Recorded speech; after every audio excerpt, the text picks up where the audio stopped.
Thank you for joining me this week for the next part of Holes by Louis Satcher. Part 2 of Holes. The reader is probably asking, why would anyone go to Camp Green Lake? Most campers weren't given a choice. Camp Green Lake is a camp for bad boys. If you take a bad boy and make him dig a hole every day in the hot sun, it will turn him into a good boy. That was what some people thought. Stanley Yelnats was given a choice. The judge said, you may go to jail or you may go to Camp Green Lake. Stanley was from a poor family. He had never been to camp before. That was a quick chapter, so let's do chapter 3 this week too. Stanley Yelnats was the only passenger on the bus, not counting the driver or the guard. The guard sat next to the driver with his seat turned around facing Stanley. A rifle lay across his lap. Stanley was sitting about 10 rows back, handcuffed to his armrest. His backpack lay on the seat next to him. It contained his toothbrush, toothpaste, a box of stationery his mother had given him. He promised to write her at least once a week. He looked out the window, although there wasn't much to see, mostly fields of hay and cotton. He was on a long bus ride to nowhere. The bus wasn't air-conditioned, and the hot, heavy air was almost as stifling as the handcuffs. Stanley and his parents had tried to pretend that he was just going away to camp for a while, just like the rich kids do. When Stanley was younger, he used to play with stuffed animals and pretend the animals were at camp. Camp fun and games, he called it. Sometimes he'd have them play soccer with a marble. Other times they'd run an obstacle course or go bungee jumping off a table tied to broken rubber bands. Now Stanley tried to pretend he was going to Camp Fun and Games. Maybe he'd make some friends, he thought. At least he'd get to swim in the lake. He didn't have any friends at home. He was overweight, and the kids at his school often teased him about his size. Even his teachers sometimes made cruel comments without realizing it. On his last day of school, his math teacher, Miss Bell, taught ratios. As an example, she chose the heaviest kid in the class and the lightest kid in the class, and had them weigh themselves. Stanley weighed 3 times as much as the other boy. Miss Bell wrote the ratio on the board, 3:1, unaware of how much embarrassment she had caused both of them. Stanley was arrested later that day.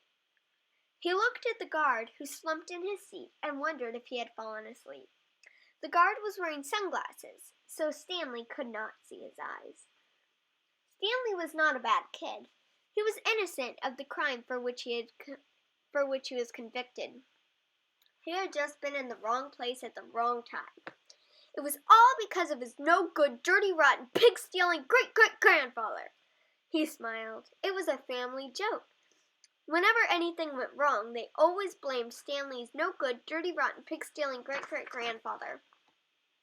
Supposedly, he had a great-great-grandfather who had stolen a pig from a one-legged gypsy, and she put a curse on him and all his descendants.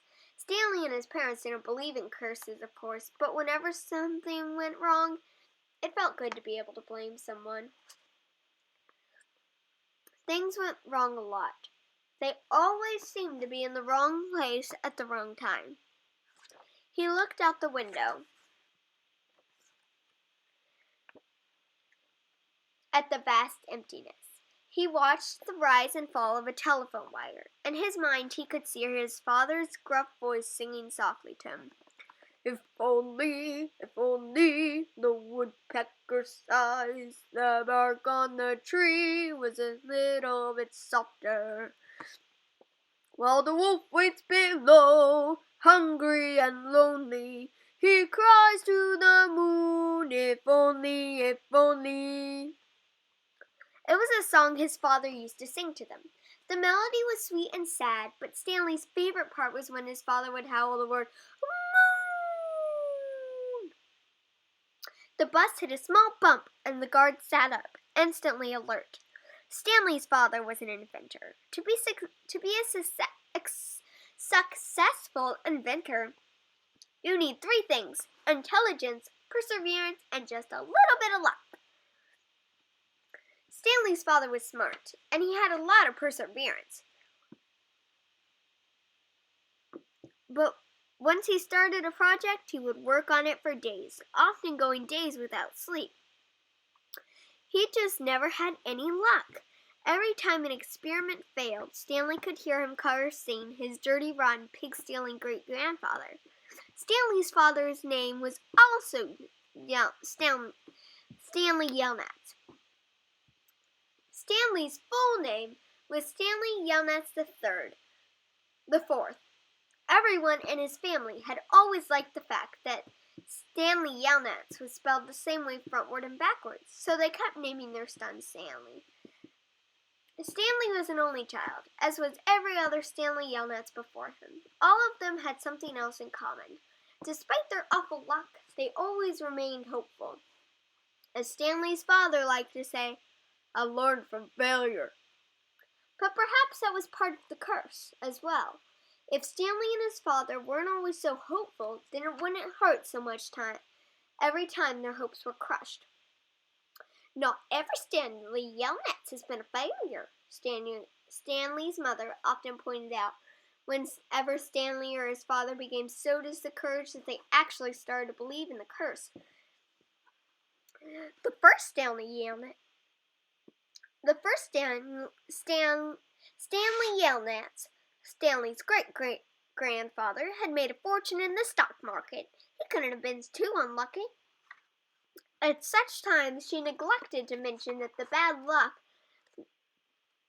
that befell the first Stanley Yelnats. He lost his entire fortune when he was moving from New York to California. His stagecoach was robbed by the outlaw Kissing Kate Barlow. If it weren't for that, Stanley's family would now be living in a mansion on a beach in California instead.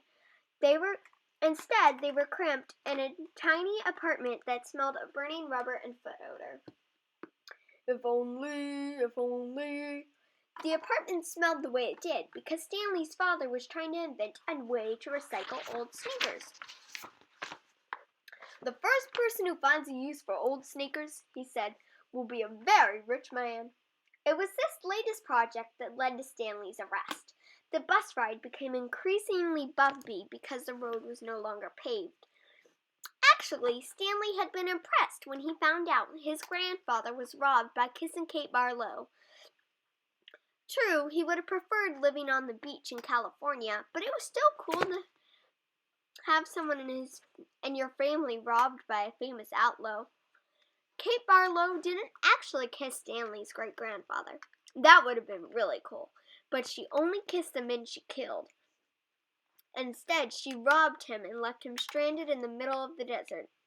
He was lucky to survive, Stanley's mother was quick to point out. The bus was slowing down, and the guard grunted as he stretched his arms. "Welcome to Camp Green Lake," said the driver. Stanley looked out the dirty window. He couldn't see a lake, and hardly anything was green.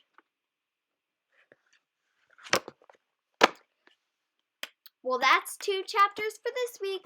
Please come back next time, and we'll read Chapter 4 for Holes by Louis Satcher. Thanks for watching.